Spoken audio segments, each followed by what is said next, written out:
Alright, so NASCAR news. I mean, NASCAR, obviously the season's done now, but there's still plenty to talk about because we've seen a few announcements this week. And today I wanted to focus on the one regarding the Circuit of the Americas in Texas. Now, obviously, this is the home to the Echo Park Automotive Grand Prix. It has been running since 2021, I think was the first edition of NASCAR going to the Circuit of the Americas in Austin, Texas. Formula One fans will know this track from the United States Grand Prix, which it's hosted ever since 2012. We've also got, of course, IndyCar has been there in the past two on occasions, but there is a big change coming for the race in 2025 for the Circuit of the Americas, and that is that they're running a different layout pretty much, and it's actually quite a significant change. So what I'm going to do is I'm just going to put a graphic up of what the Circuit of the Americas looks like normally. That's the full track, and NASCAR has used that, I believe, for every edition of this race. However, we're going to run a slightly shorter layout in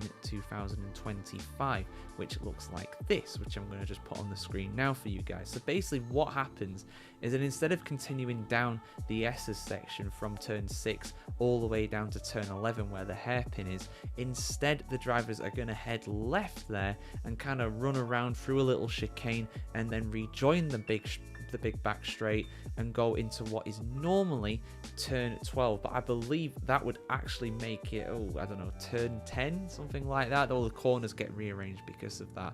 So basically that's what's going to happen. We're going to get more laps of the race because of it, and it's also going to mean as well that the actual overtakes potentially going to change as well, and that's what I really wanted to talk about here. So a few people are going to a lot of people are not going to be happy about this, from the sense that the biggest opportunity before to overtake was going into turn 12. Now that was at the end of the long back straight on the track, the longest straight on the circuit. You're heading out of a hairpin into almost another hairpin. It's not really a hairpin, that the one at turn 12, but it is quite a tight corner.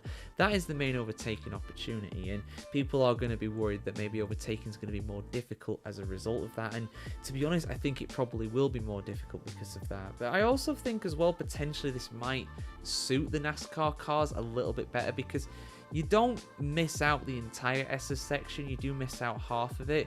And the NASCAR race cars, I mean the car of tomorrow, or the next gen car, or whatever it's known as these days, it is suited to those kind of corners. It can do them. It is better, of course, around ovals. That is its main kind of purpose, to drive around those.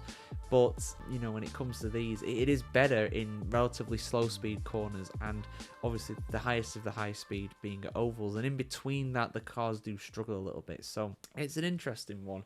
I think it will be harder to overtake because of that as a result, but at the same time, overtaking into turn 1 is always a possibility as well. And drivers will effectively have more opportunities to do that, because there will be more laps as a result. If they keep the distance of the race the same, which I'm presuming they are, then there will be more laps as a result. I mean, this takes out about, a fifth of the circuit, so you'll get 20% more laps, something like that.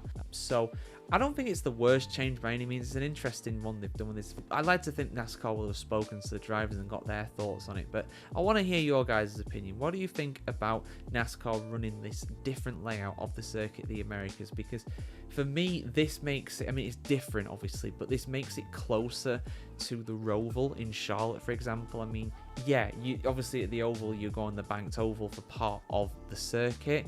You could liken that to the run from the last corner to the first corner on the pit straight at the Circuit of the Americas as well. So I think there are some parallels there. That will be the main overtaking point, but you never know. The drivers could get brave into some of the corners if they're feeling particularly brave, going into turn 12 still being a passing point. Obviously the corner number will change for the race, and maybe some of the chicane there in what will be turn 7 and 8, I think. So yeah, I want to hear your thoughts in the comments below, guys, as always. And of course, like I said, we'll try and keep these videos going weekly. As long as there's some sort of news announcement, I'll do a weekly NASCAR video for you guys at least. So yeah, keep it tuned to the NASCARchronicle.com to see much more content like this. And thank you so much for all the support, guys. It's been absolutely popping off on Microsoft. I think we got over 5,000 followers on there now, and YouTube is going great guns as well. So it's great to see.